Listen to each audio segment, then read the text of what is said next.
All right, what's up, everyone? Mad Max back here with another banger interview. Today I'm speaking to Teshay Gouthro, one of the best featherweights in the country in Canada. How are you doing, sir? Good, brother. How you doing? Doing well, man. And sorry, Teshay, where are you at right now? Are you on a private yacht or a private boat out there? No, I'm on my 100 acre farm right now. Oh wow, all right. Hi, brother. Damn, it looks sick. Looks sick. Yeah. I see, man. All right, Teshay. Well, let's just get straight to it. I was just wondering, how did the original beef, start with Josh Kwiatkowski? Um, like leading up to the first fight, do you feel like there's even more beef and even more hatred now? Because the first fight got postponed and canceled. And would you say that it's actually very personal? And would you say that there is like genuine hatred between you guys? So like the beef started for me just talking a little bit of shit. I wasn't even like trying to beef him. I was just talking shit just because like from what I watched on him, he just seems emotional, and I just like to talk some shit. Right? We're about to fight. If I was gonna fight him on the street, the only way that's happening is from us talking shit. So it got the fans engaged. He obviously took it to heart because he's a little bitch, but yeah, he can't handle all that. So it wasn't really me beefing him. Like even up to the fight, I didn't really care. I still was talking shit, but having fun with it. Right? It gets people entertained. We're in the entertainment business. But clearly he doesn't have many people talking shit to him, and he couldn't handle it. Like even in weigh-ins, I remember we did the face-off, and I was just smiling at him, and I was just like, bro, I seen him wanting to smile. I'm like, relax. He takes it so Mhm. serious. Then all that shit happened. I got fucking sick, and then all his people started talking shit, saying I was scared, and yeah, it's a little more personal now. Um, Mhm. I was gonna fuck him up regardless. Now when I fuck him up, I'm gonna enjoy it even more. Like I'm not emotional about it. Clearly he is because he's just soft, and I'm Mhm. still happy. I'm gonna fuck him up with a smile on my face. Absolutely, man. And how do you see the fight going, sir? Can you get any sort of a prediction for this fight? I'm either knocking him out or I'm subbing him.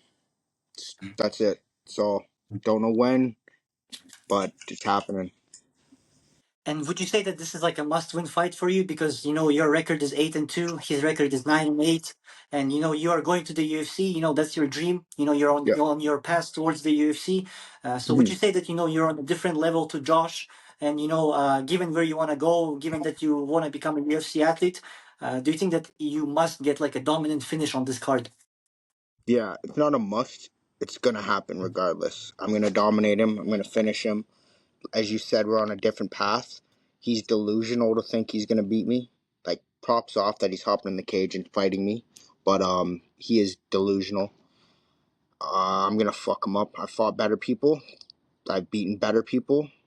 The only people I've ever lost to are fucking a UFC vet and Buddy's fighting in the PFL finale tomorrow. So those are fucking real ones. He has, I don't know. I just think he's very delusional. Or he's a fighter, right? Like I don't know. He's 31 with a 9-8 record. By then, I would have stopped fighting already and gotten a fucking real job because what are you doing with your life? You're not gonna go Mhm. anywhere. You're not gonna do anything Mhm. with it. You're not gonna get signed to any lower. You won't even go to the LFA. You know what I mean? He like, why would they want him? They would want him to feed him to someone else.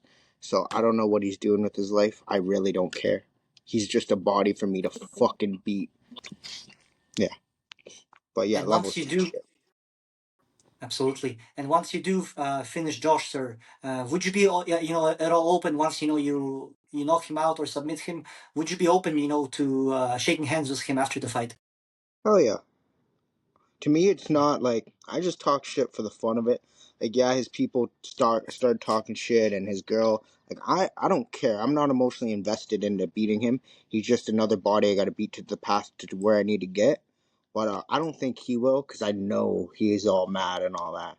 I just like to fucking poke at him but I don't know if he will. But I will. I don't care, bro. After I'm done whooping your ass, my job is done. On to the next one. I won't think about you anymore. Like that's it. That's all. Absolutely, sir. And also wondering, what are your plans after BFL 84? What do you think is the next logical move towards the UFC?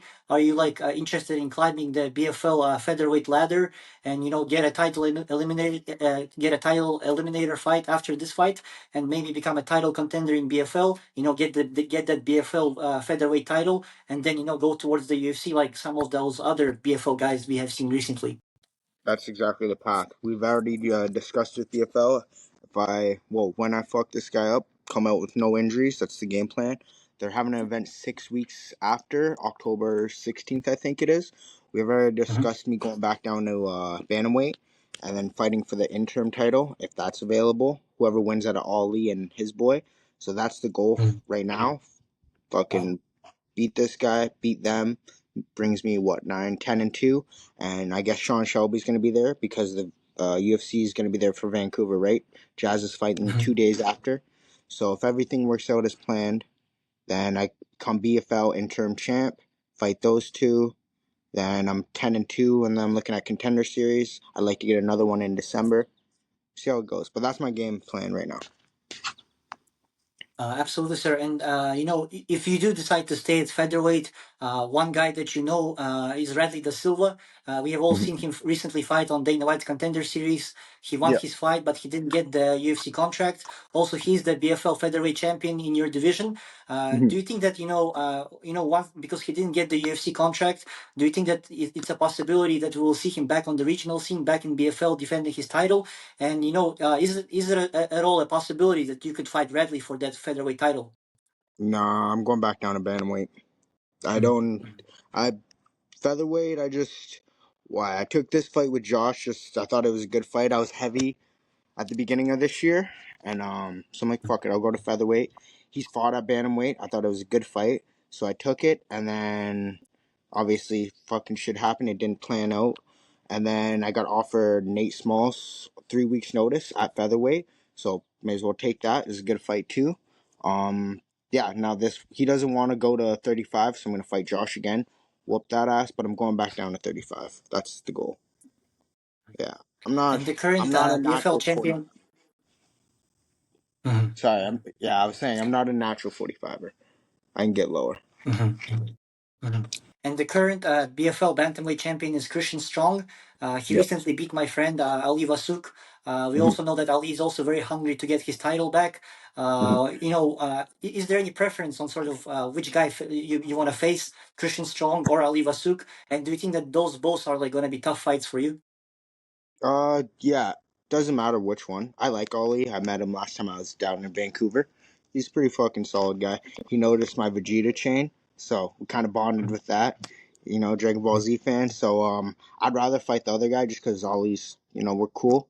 But I don't need to have any ill will against my opponent to fight them. Like me and Nate Smalls, last one I just fought, we were cool. If you watched the fight, we were fucking fine the whole way through. Fucking yeah. It doesn't matter. I should be able, if I'm as good as I know I am, it doesn't matter the opponent. I should be able to run through you, put you out. So yeah, it's a business. I'm here to fuck everyone up. Absolutely, sir. And talking also about your team, Niagara Top Team, Mayagis MMA, you're out there, working with top talented UFC athletes like Seri City, Mike Yep. Malott, Aaron Jeffrey. Yep. Just how much do these guys mean to you? Is it like a brotherhood bond that you guys have over there? Yes, it's family, man. Me and Siri, we go back. Fuck, we're like 17, 18 years old when we first started training at Parabellum. I don't know if you ever heard that was the old Agus, but we were kids back then, and Mhm. now we grew up and look what we're doing. Like I train with the top MMA athletes in Canada. Who the fuck is Josh training with? That's it. And sir, a couple last questions here for you. What does getting to the UFC mean for you? Is it like a do or die for you to get to the UFC to become a UFC athlete? And realistically, how soon can we see you? How soon can we see you in the UFC? And just how important is it for you to live that star athlete lifestyle? Have a couple million followers on your Instagram and become a huge star. Just how important is all of that for you? The more I understand about life, it's important, but it's not that important. It's not everything, man. Shit happens. Life it is. I expected to be in the UFC years ago, but it didn't happen. So the more I learn, it's just about enjoying the journey of life and this career I have, and being able to train full time and enjoy the people I'm with. I expect to be in the UFC because I'm fucking put hours and hard work, and I know I can beat all these motherfuckers. But it's not everything. This is like, you know what I mean? It's not everything. I take it day by day, and I know how much work. Like I just got done working my ass off at the gym. I'm gonna be back tonight working my ass off. It's gonna happen. That's I manifested it. I see it happening next year. Contender series. I'm making my way in. Whoever they put in front of me, I'm taking out, and then from there, I'm gonna just climb my way up the ranks and keep beating everyone. Absolutely, man. And also, I have seen that a former UFC fighter, Paul Felder, follows you on Instagram. And just wondering about your Yeah. relationship with Paul Felder. Oh, Felder's sick, man. I met him. Mitch Grenier. He was in the UFC back in the day. One of the Okay. early bantamweights. Mitch, I was young. I was probably like 22, but Mitch was fighting in the UFC his last fight, and I was his main training partner for that one. So me and Mitch were training, and when we went out there to, I think it was Ottawa, I was fucking in Starbucks, and I usually don't fan out when I meet fighters just because fucking I expect to be where they're at. But Felder, he's sick. So I seen him in Starbucks, and I was like, what? I was like, yo, Felder, what's up? And he's just so cool. And he's like, oh, what's up, man? He's like, he actually fought one of Chris Prickett's first, my coach. He fought what's his name? Sago. So we're just talking about him fighting Sago and how tough Canadians are. And then he started following me there. And then I seen Paul Felder when I was in Saudi Arabia when Jazlos fought. I seen him there in the workout room. He actually remembered me, so fucking he's a solid guy, man. Like very humble and like approachable. Yeah. Good guy. And one more UFC person that I saw follows you on Instagram is the Russian translator Sergey Nagorny. I'm also Yeah. friends with him, and I have also Uh, seen that he also follows you. I'm just yeah. wondering about you guys. How close you guys are. Oh, we're cool. Whenever I see him, I say what's up. I met him like 4 years ago in Vegas. He was just having a drink, and the whole team was in the casino. And then he actually took our buddy's job, Vladimir. He used to be the Russian translator. So this guy took his job, and then now every time we see him, he's cool. Like I know a lot of UFC guys, but Patchy Mix, Marab. I used to train with Marab when I would go down to Vegas. He got me in the PI, fucking training with him. Like it's normal to me now. Like Jasmine takes me to all her fights with her. I'm to be her body. So like I met Dana, I met everyone. You know what I mean? I wouldn't. It's all to me. It's normal. So I just expect to be there, and I love everyone there. It's very welcoming. The whole UFC staff. So this journey to me is just it's great the way it's going. You know, and there's just levels to the shit. My mind is bulletproof. Like everything I do day to day, it just set me on this path to be in the UFC. And once I get in the UFC, I just restart my whole career. And sir, three last questions here for you. Also, you fought in LFA. It's considered quite a big promotion in the US. Just wondering about the experience of fighting in LFA. And do you ever see yourself going back there, or are you just gonna get to the UFC through BFL now? Whatever happens, really, I'm along for the journey. Like I said, I get myself on this path of what I want, and I didn't think about the LFA again. But if I go there, I go there. I had my first loss there against Justin Wetzel. Is he fighting today? I'm pretty sure that's the PFL one or tomorrow. Not sure, honestly. Yeah, well, yeah, Wetzel. He was my first loss. Um, Good LFA fucking treated me fine. And then my second fight in LFA, forget his name, but tough ass fucking kid. I think he was 8-2 and I was 5-1. I was I was the favorite. You know what I mean? LFA treated me well. They pay well too. I would go back to him after BFL. So maybe after I get this interim title or whatever happens with BFL, I go back. Maybe one or two more fights then contender series. But it doesn't matter to me. Wherever I fight really doesn't matter. UFC is the goal. And sir, you also had a fight in BTC against the guy you already spoke about, Nate Small. Yeah, I got to become good friends with Nate Small. I also got to corner him in one of his BTC fights. yeah, Just wondering, man, about beating Nate Small, and just he seems like a solid guy, like a good guy. Just also yeah. wondering, what are your thoughts about him? Bro, he's solid. I like Nate Smalls. I liked him before we fought. After we fought, we are talking. I'm like, bro, come train with our team. We even talked to him about coming training years ago after he fought my boy Cody. Like, that's what I mean. I don't have to hate this guy to like. If you did you watch the fight? Yes, yes. Yeah, it was a good fight, right? We were friendly, fucking high five. We hugged in the third round. He fucking almost put me out. You know what I mean?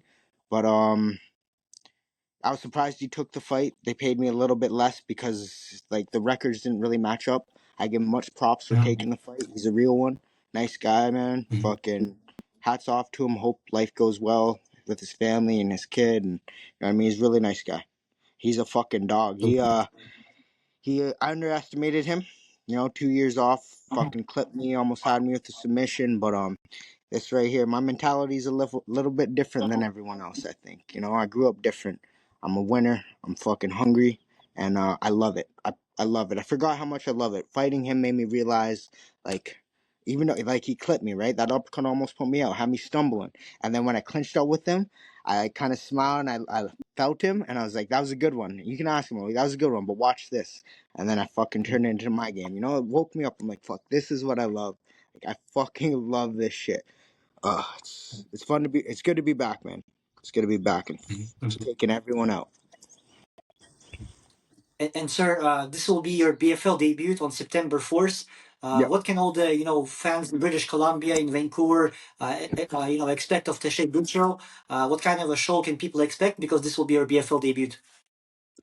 Expect if they've watched my fights before, expect me to come forward, put on a fucking hella performance, a lot of volume, patience, violence, wrestling. You know, I'm gonna put it all together like I always do. I'm the best when it comes to MMA. Like Josh says, he's a better striker than me. I don't know how the fuck. I don't know where the fuck he gets it from. But like I've had over 41 K1 fights as an amateur kickboxer. I travel the world. I was on Team Canada for 5 years. Like I don't know if anyone knows that. If you look back at my Instagram, I went to Worlds, Pan Am Games, 3-time national kickboxing champ. You know what I mean? This my resume before I started MMA speaks for itself. So I just think this guy's delusional, but I'm gonna put on a hell of a performance. Like my striking is level the fuck up. My grappling today, just going through grappling sequences, finding the submissions, if I get him down and I do what I know I can do, he's gonna go to sleep. Hopefully he doesn't tap so I can put him up and then he can wake up and I can be, hey, guess what? I fucked you up just like I said, you know?